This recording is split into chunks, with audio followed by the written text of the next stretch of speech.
I'm sorry, but there really is no way to sugarcoat this.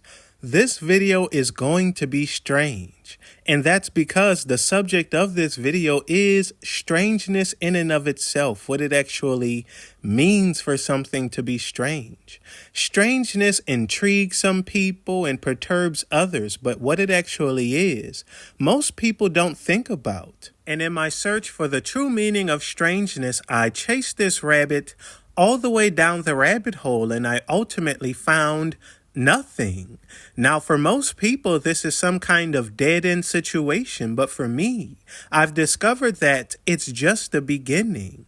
It's some kind of doorway. If you chase any philosophical rabbit down the rabbit hole, they all disappear into the edge of nowhere. But what I've discovered is that nowhere is a place. It's just a place that we can't go for whatever reason. And this land of nowhere is precisely where strangeness lives. And in the end, strangeness really has no meaning, not in the literal definition of the word strange, but in the sense that strange is that which has no meaning, and it is fundamentally deviation from pattern. If you are familiar with this channel at all, you would know that I talk about patterns a lot.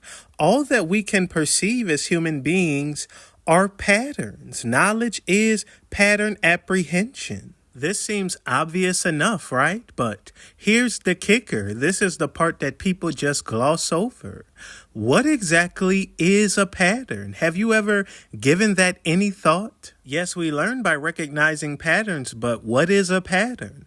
Diving into this simple question has been the bulk of my work, and it turns out that this question isn't that simple at all, and hopefully I don't lose my mind by the end of all of this. I'd say that the most coherent definition of pattern, the one that most people would use when trying to describe it, would be repetition. It would be an instance of something that has already happened, happening again. And defining or describing what's meant by instance is complicated, and I have videos on that on my channel, but this would basically be how it's surmised. It would be this concept of repetition, but this means that in order for us to perceive something, it would have to occur at least twice. And perhaps you are able to see the paradox here, that if something has to occur twice for us to perceive it, we shouldn't be able to perceive anything because we would essentially be blind to the first time that anything ever occurs. There would be this uncrossable boundary. Nothing would be able to meet the criteria that perception requires. We would be in this situation where we sort of have to see something before we're able to see it. It would be like trying to count to 2 and just skipping over 1. It simply doesn't work. And some people may be thinking, well, I see what you're saying, but that is the result of an oversimplification. The way that you've laid things out is just too elementary. But if you take something like math, for example, if you take the basic structure, if you can somehow prove that 1 + 1 doesn't equal 2, all of the elegant and complex mathematics that's built on top of this fall apart and cease to make sense. And I think that our entire worldview, the way that we orientate ourselves within reality, is itself an oversimplification of something that is really far out, really complicated, or downright strange, as the subject of this video. I'm aware that perception is mysterious, very mysterious. I think that it's the biggest mystery that we have today. It's why I have an entire channel dedicated to investigating it. However, I illustrate these paradoxes to show that these things that we haphazardly claim as being the bedrock of our reality, patterns, they aren't what we think that they are. Patterns and perception go hand in hand, so much so that telling the difference between the two is paradoxical in nature. But as far as we can tell, patterns boil down to this integrated network of memory reinforcement. And when it comes to memory, there exists this paradox that I've previously laid out. You can call it the paradox of newness, the first time paradox, or the paradox of novelty. You can clearly see this scenario playing out in all kinds of different ways, and it spoils all of our logic. For example, we see this with the Big Bang and the whole problem of the first mover. Or it can be something as simple as which came first, the chicken or the egg. Once patterns become established, we can work with that and build from there. But how patterns form, how patterns come into being in the first place is nonsensical to us. It is ultimately meaningless. And we are back to this concept of strangeness, that which has no meaning. Or if this meaningless word makes you feel all existential and nihilistic, you could say that which cannot be perceived, or the incomprehensible. What patterns are is that which cannot be perceived coming into perception. And the way that this occurs is completely mysterious. Absolutely nobody knows. I don't care where they went to school, what pedestal they're placed on, what they accomplished in their field. You can look it up for yourself. I do all kinds of reading and research, and absolutely nobody knows. We just start from patterns and we build up from there. We expand our knowledge from there. But what patterns are, how patterns come into being, is completely mysterious. Your guess is as good as anyone else's. And what I believe is that we're actually being contacted by some kind of alien. And I know that sounds crazy, and I did that intentionally. I'm not talking about little green men. When I use this word alien, I mean it in a very literal sense. Something that is alienated. For something to be alienated, it cannot have a relationship with anything else. I mean, that's what the definition of alienation is, to not have relationships with other things. And what this alien factor is doing is contacting us, trying to form a relationship with us. And this contact, it is responsible for everything that happens. It is quite literally things happening. We refer to it as time passing, and I'm going to explain what I mean by that shortly.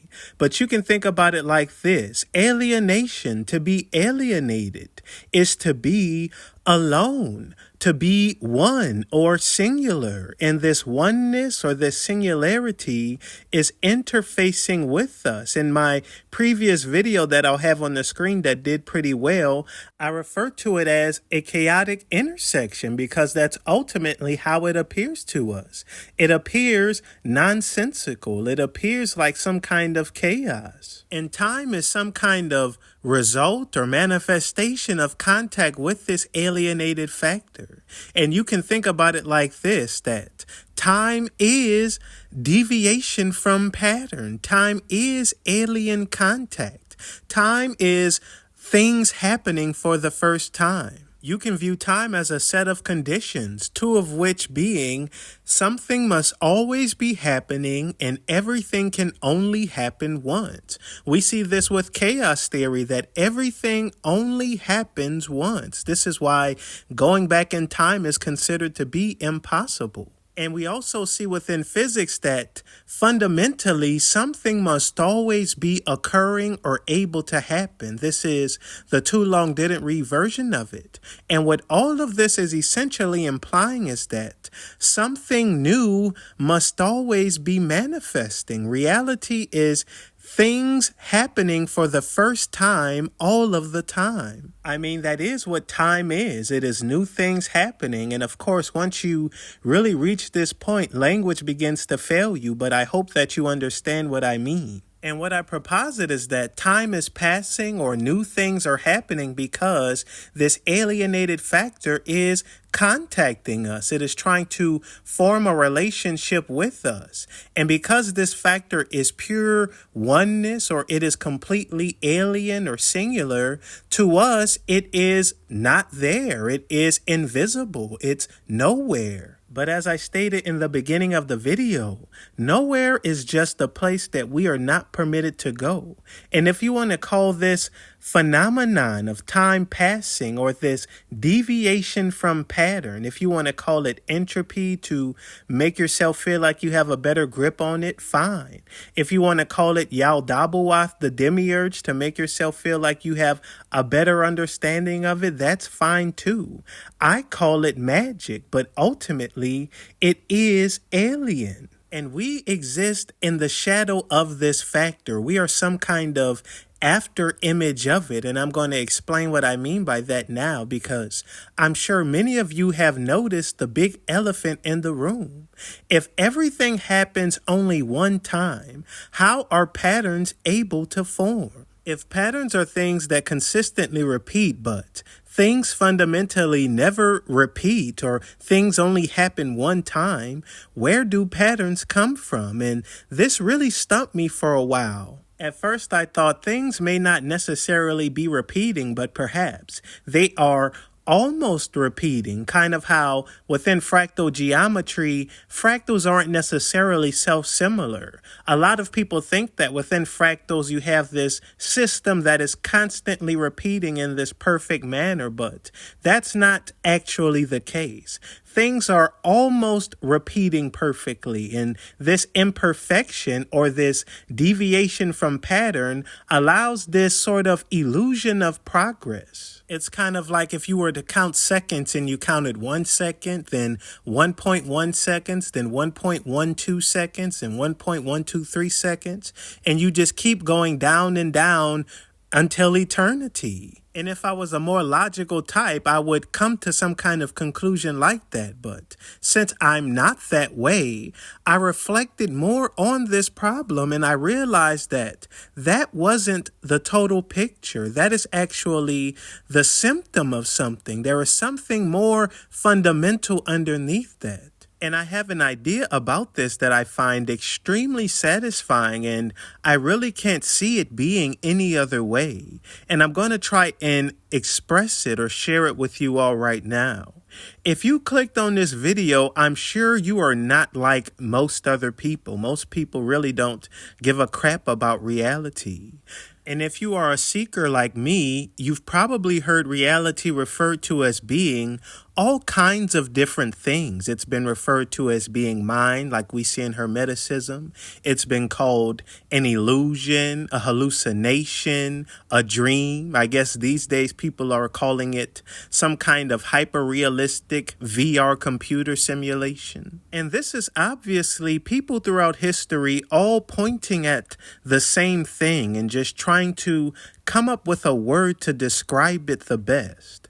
But ultimately, they all seem to coalesce or agree on reality as being some kind of artifice. It is some kind of structure that gives rise to appearances. And what this all points to is that reality is memory, because memory is the only place that patterns can exist. The only reality that can be known is the reality that can be remembered. And I talk about this in my video on the past, and I encourage you to go and check that video out for a more detailed explanation on this. But memory is this eternal state of looping self-referentiality. It is the only place where things are allowed to repeat. It is where patterns are kept and held.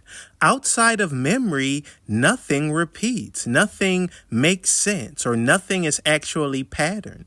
Kant would call this the noumena, things that exist outside of human perception. The reality that we consciously inhabit and interact with can't be the reality that actually is. Kant called this the noumenal realm. Once something passes through our perceptive faculties, it becomes locked in this memory state. And this is what comprises up our reality. This is what your reality is. It is this living memory state. And I'm sure that there are logical types listening to this right now who think that this is all just some kind of schizoid woo-woo garbledygook. But I know that you inherently believe this because it's literally true. Everyone knows that our brains don't process information in quote unquote real time.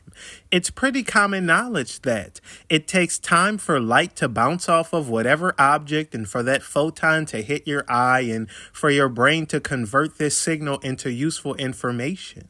And as a result, you are living in this state of constantly being in the past. Your brain creates a sort of after image of things that are transpiring. This just all happens so fast that most people say it's negligible, but whether something is negligible or not is a judgment call. It's really just your opinion. But I really don't like to use that example or frame it that way using this logical, technical jargon because I find it to be really crude and not truly representative of what I think is happening. Because to frame it that way makes it seem like we just exist on a short delay.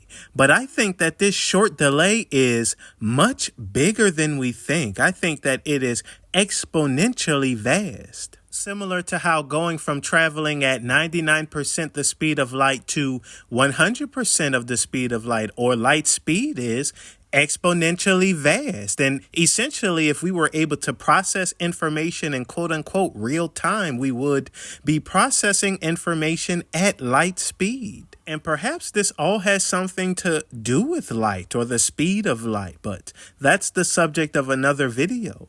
Going back to this idea of memory, it appears that we exist in this memory state. Memory is sort of like this cage or this box that we are all trapped inside of. And I think that this state of memory, of something being memory, is the natural way that reality is. Once again, I talked about this in my previous video.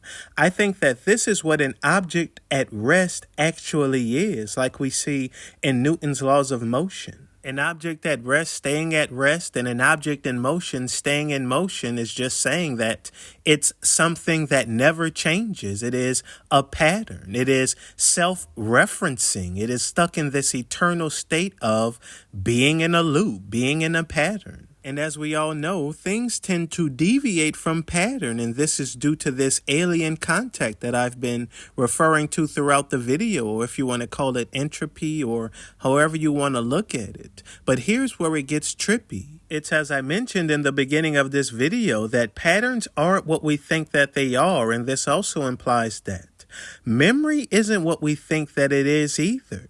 And what I believe is actually occurring is that this alienated factor or this entropy or this oneness, because that is what entropy is essentially, it is a state of oneness, or this factor that is singular is indeed a singularity that is pulling us towards it. It has some kind of attractive quality. And this isn't anything new. People have been talking about this since forever, if you want to call it the return of the king, God coming back, some kind of telos or transcendental object at the end of time. Everyone comes to this same conclusion. But what I think is occurring is that what we consider to be memory or patterns or just simply reality is the spaghettified remnants of some factor being pulled into this singularity. And perhaps some of you already understand this concept of spaghettification and some of you do not. But for those of you who don't, if you were to, let's say, dive headfirst into a black hole, you would be stretched out like a piece of spaghetti. The difference in acceleration between your head and your feet would be so great that this stretching like effect occurs. And essentially, your head can reach its destination while your feet are still back there somewhere, off in the distance. And I think that this is what's currently happening to us, that what we consider to be memory or reality, or you can just say history, is the spaghettified remains of us being pulled into this singularity. That when we refer to, I don't know, something like ancient bacteria, the history of evolution on this planet, we are referring to essentially our feet that are dangling back there off in the distance while we are heading towards this thing out in front of us, this alien. Memory is like this cage that we are inside of that's being stretched out, kind of like, those movie scenes. It's called the vertigo shot or the dolly zoom, where there's this hallway that gets stretched out. It's something like that. And this has so many implications, I really don't even know where to start. For starters, it implies that this whole situation, what we view as separate events, are actually just one long process that is so zoomed in, we view it as happening as distinct moments. For example, all of us right now, we can trace our lineage back to some original ancestor. We are the representation of an unbroken line of genetic transfer. But in actuality, we are all one organism. For example, for you more religious types, I'm pretty sure that most of my audience, if they are religious, it's Christianity. That when this God entity in scripture makes a covenant with someone, Abraham, for example, this covenant is made with his entire lineage. His entire lineage is treated as one entity, and it really puts this whole thing into perspective. But we don't see it that way. You don't view yourself last year as your own spaghettified remains. And I think that this has something to do with our dimensional perspective, that if we were able to see things from some other angle, you would clearly see your history laid out and you would be able to read it like you were reading a book. And perhaps this has something to do with this concept of the book of life that we see within Christianity, for example, that there is some other perspective that is able to clearly see your entire history held in a sort of cosmic memory, and it's able to make judgments based on that. And I'm sure that this probably has something to do with different dimensions or something like that, but my head is already beginning to hurt, so I won't even try to go down that rabbit hole. And perhaps everything that I'm describing is sort of like this kind of Big Bang, Big Crunch type of scenario, but the part that interests me is that it's like we are finding new language. It's like we are describing with more detail these intuitions that we have always had, that before there was a math, before there was a physics, we have just been naturally able to come to this conclusion. It's just now, instead of oneness, we call it entropy. And this is why I find these quote unquote woo-woo topics so interesting, because it seems like although we consider it to be primitive and outdated, it seems like we are catching up to them in some kind of weird reverse way. And to conclude this video, this all raises several questions. For starters, where is memory? I talked about this in my previous video. Is memory a place, or is it some kind of state? Is it in some kind of hyperspace? And most importantly, the $1 million question, or with today's inflation, the $1 billion question. If memory is like this device that we are inside of, or this contraption or this artifice that we are embedded in, and this device is being chaotically shaken up like a magic 8-ball by some unknowable mind-splintering outside factor, where does that leave us? Because you can use logic to rationalize everything that I said in this video pretty much. You can say that our brains create reality models, and this reality model is what we all inhabit and interact with. Our brains just sort of spin it up based on an unknowable external stimuli. That much is obvious. But what else is obvious is that we are not our brains. We are back to this hard problem of consciousness, the part that most people just try and explain away. There is obviously some kind of ghost in the machine, a phantom in the contraption, and whenever we try and see it or identify it, it just disappears. It's like a vampire that has no reflection. Something is inside of this land of memories. It enters memory land for a short while and then it goes away. What it is, or where it came from, or where it goes when it leaves, no one really knows, and perhaps I'll talk about that in my next video. please do all of the stuff that YouTube asked you to do, like the video, share the video, comment, and subscribe to the channel.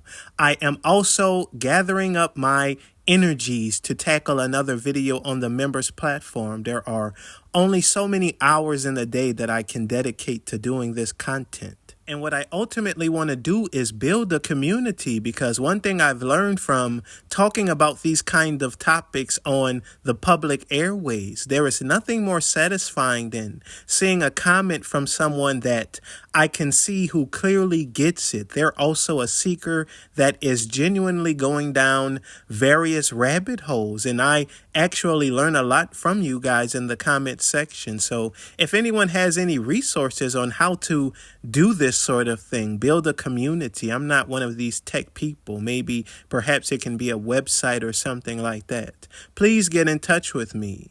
And until next time, y'all have a blessed day.